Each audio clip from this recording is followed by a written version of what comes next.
34 years of marriage, and I found out everything in the back of a watch repair shop.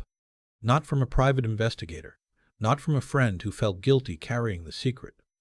From a 70-year-old man named Ernie, who smelled like machine oil and kept a photograph of his late wife taped to the inside of his cash register. I'd gone in to pick up my father's watch, a Bulova automatic, 1962. The one my dad wore to his own retirement party before his hands got too shaky to wind it. He'd given it to me the year before he passed, and I'd finally gotten around to having the crystal replaced. That was supposed to be the only thing that happened that Thursday afternoon. Go in, pay the $40, come home. Instead, Ernie grabbed my arm when I stepped through the door. He didn't say hello. He pulled me sideways behind a tall wooden display case before I could even set down my keys. His grip was surprisingly strong for a man his age. I started to say something and he pressed one finger to his lips. His eyes were serious in a way that made my stomach drop before I understood why. Then I heard her voice.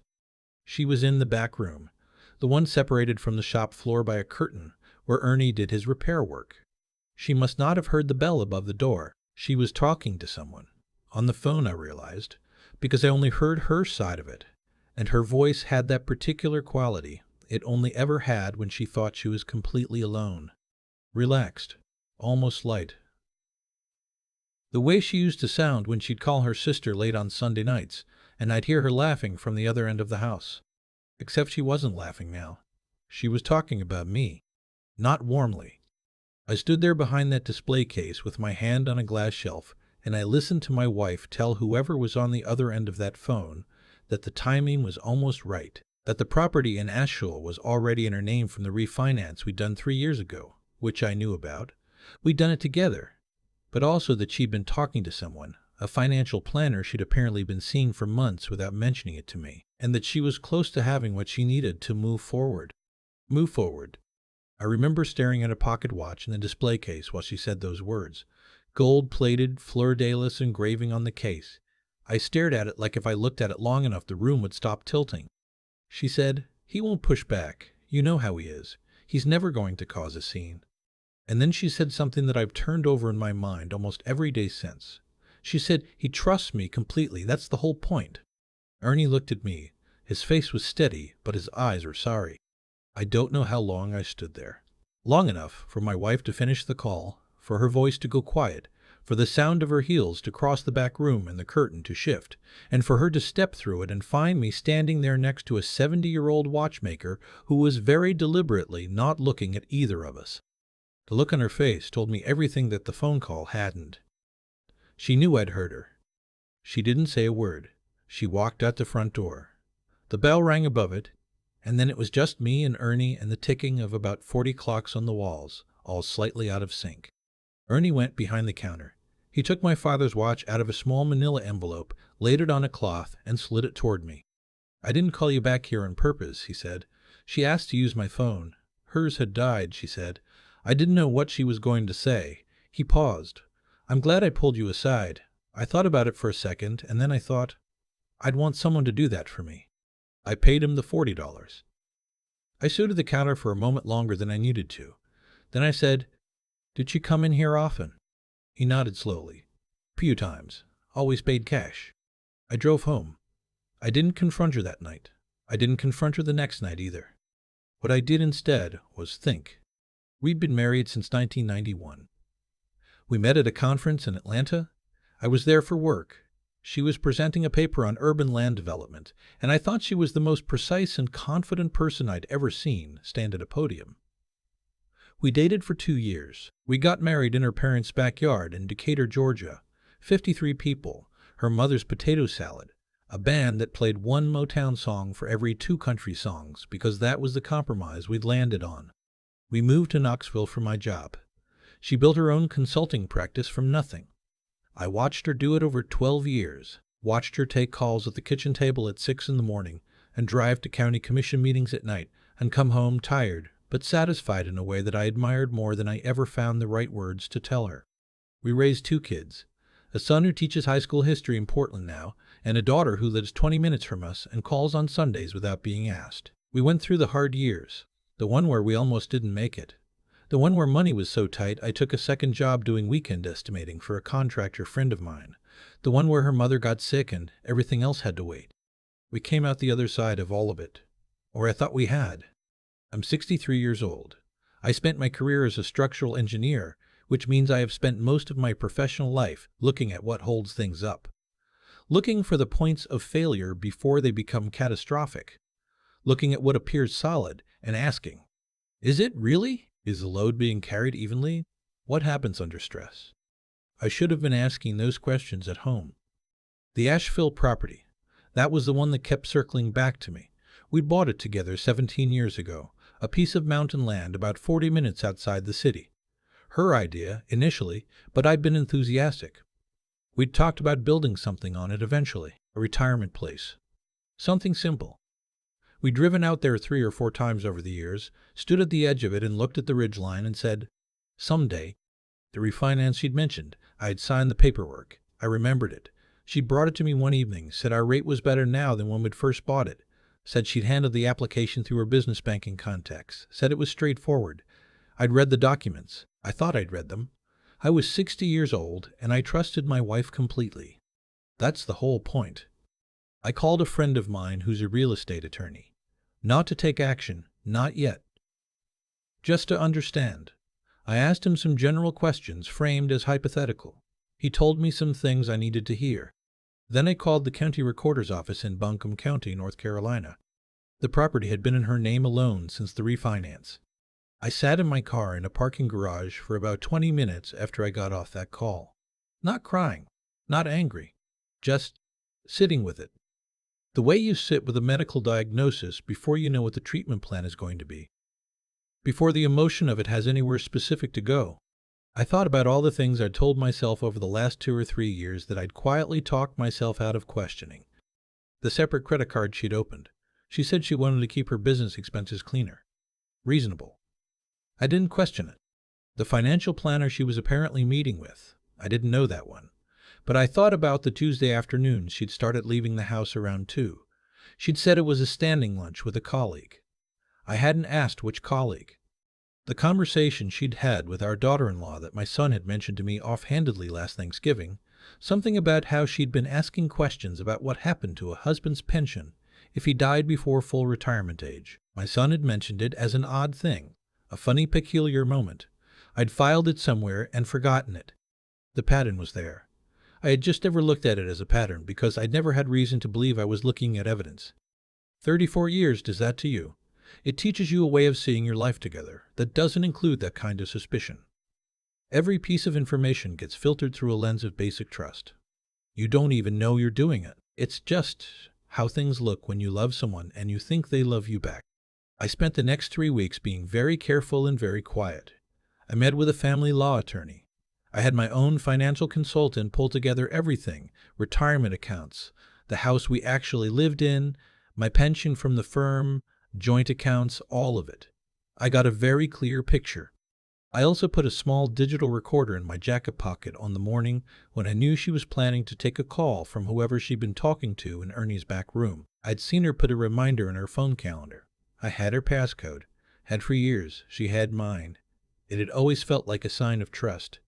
And I'd read it, and I knew what time. I sat in the kitchen with a cup of coffee, and I let the recorder run. I got what I needed. I won't say more about the specifics of it because my attorney told me not to, and I've gotten good at taking that kind of advice. What I will say is that what I heard confirmed what I suspected, and that what I suspected was that my wife had been planning, for somewhere between 18 months and 2 years, to position herself as financially advantaged before initiating a divorce. Not because she had met someone else. As far as I know, there was no one else. But because she had decided, at some point, that she was done with this marriage, and she had decided to handle that the way she handled everything, strategically, methodically, and without consulting me. I don't know exactly when she stopped wanting to be married to me. I've thought about it. I've tried to find the moment, the conversation, the trip that went badly, or the holiday that felt hollow, or the night I said something I shouldn't have and didn't know it. I can't find it, which might mean there wasn't one moment, which might mean it was a slow drift over years that I simply didn't notice. That is, in some ways, worse. She brought it up first, about a week after I'd gotten the recording. She came into the living room one Sunday morning and sat in the chair across from me and said she thought we needed to talk about the future of our marriage. She said she'd been doing a lot of thinking. She said she didn't think we wanted the same things anymore. She was very calm. She prepared for this. She had practiced it. I set down my coffee mug and I looked at her, and I said I'd been doing some thinking too. Then I told her I'd heard her phone call in Ernie's back room. The calm left her face. I didn't say it with anger. I want to be clear about that, because I'm a man who spent the first 2 weeks after that watch shop afternoon thinking about how I would handle this moment, and I decided a long time before it arrived that I was not going to perform pain for someone who had already decided I was manageable. I told her what I knew. I told her about the property recording. I told her about the conversation I'd had with my attorney. I told her that we could do this the hard way, or we could do this as two adults who had 34 years of history and 2 children and, theoretically, enough basic decency to end a marriage without trying to take more than was fair. She was quiet for a long time. Then she said, "How long have you known?" "Long enough," I said. There's a particular kind of silence that happens between 2 people who have shared a bed and a bank account and a dinner table for 3.5 decades, when they finally say the thing they've both been circling for too long. I've never been able to describe it, and I'm not going to try now. It doesn't need describing. If you've been in that room, you know it. If you haven't, I hope you never are. The divorce took 11 months. It was not amicable, but it was not catastrophic. My attorney was better than hers. The property in Asheville was addressed in the settlement. The pension was addressed. The house we lived in sold for more than either of us expected. And we split it correctly. My daughter cried the first time I told her, then pulled herself together and said she was proud of how I'd handled it. My son went quiet in the way he does when something hits him hard, and then called me back 2 days later and said the same thing his sister had said. My father's watch sits on my nightstand now. I've been wearing it most days. It keeps good time for a 63-year-old mechanism, a few seconds fast per day, which the watchmaker said was perfectly normal, said some watches just run a little eager. You adjust to it, you learn to account for the difference. I'm 63 years old, and I live alone for the first time since I was 27. I'm learning what that is. Some evenings it's harder than I expected. Some mornings it's lighter than I thought it would be. What I know is this: the worst thing she did was not the property transfer. It wasn't the financial maneuvering or the months of planning or any of it. The worst thing was the assumption that I would not look closely, that I would not notice, that 34 years of trusting her gave her the right to use that trust as a tool. She was wrong about that. And I am grateful, more than I have the language to fully express, for a 70-year-old watchmaker who smelled like machine oil and made a decision in about 1 second that he'd want someone to do for him. Some people come into your life for reasons. Some of them come in for about $40 and a replaced watch crystal, and they give you something worth considerably more than that. Silence is not the same as surrender. Patience is not the same as ignorance. And the most dangerous thing a person can do is assume that a quiet man has nothing to say. He's just waiting until he has everything he needs to say it. I keep thinking about the watch. Not what it cost to fix, not the $40 I laid on Ernie's counter. I think about the fact that it was my father's, that he wore it to his own retirement party, that his hands eventually got too unsteady to wind it, and that he gave it to me anyway, not because it was valuable, but because it had kept good time through everything he'd lived, through hard years and quiet years and years where he didn't know what was coming next either. I think that's what I'm trying to hold on to now. There's a version of this story where I tell you my wife was simply a bad person, and I was simply a good one, and the math is clean. But that's not how I actually understand it. What I understand is that something went wrong somewhere in the middle of 34 years, something that neither of us named out loud, and that she made a choice about how to handle it that caused real harm. Not just to me, to both of us, to the life we'd actually built. The choice she made wasn't just dishonest. It was a failure of nerve, a failure to sit across from someone she'd shared everything with and say the plain, difficult truth. That's what I think about when people ask me how I stayed so calm through all of it. I wasn't calm because I didn't care. I was calm because I'd spent 63 years watching what happens when people act out of panic instead of principle. I'd watched it in business. I'd watched it in my own family growing up. Panic makes you reach for control instead of conversation. It makes you transfer property into your own name and meet with financial planners in secret, and assume the person who trusts you most will never look closely enough to notice. It makes you underestimate the people you should know best. She underestimated me. That was her real mistake. Not the paperwork, not the planning. She looked at a quiet man who trusted her and decided that quietness was the same as obliviousness. It isn't. It never was. What got me through those 11 months wasn't anger. Anger burns itself out and leaves you with nothing to work with. What got me through was something slower and steadier. The discipline to gather information before speaking. The honesty to look at my own part in a marriage that had drifted without my noticing, and the resolve to come out of it with my integrity intact. Not just my finances. My integrity. The ability to look my son and my daughter in the eye and know I had handled the worst thing that had happened to me in a way I didn't have to apologize for. My daughter said she was proud of me. That mattered more than any settlement figure. I wear the watch most days now. It runs about 4 seconds fast per day, which Ernie told me is perfectly normal for a movement that old. You just learn to account for it.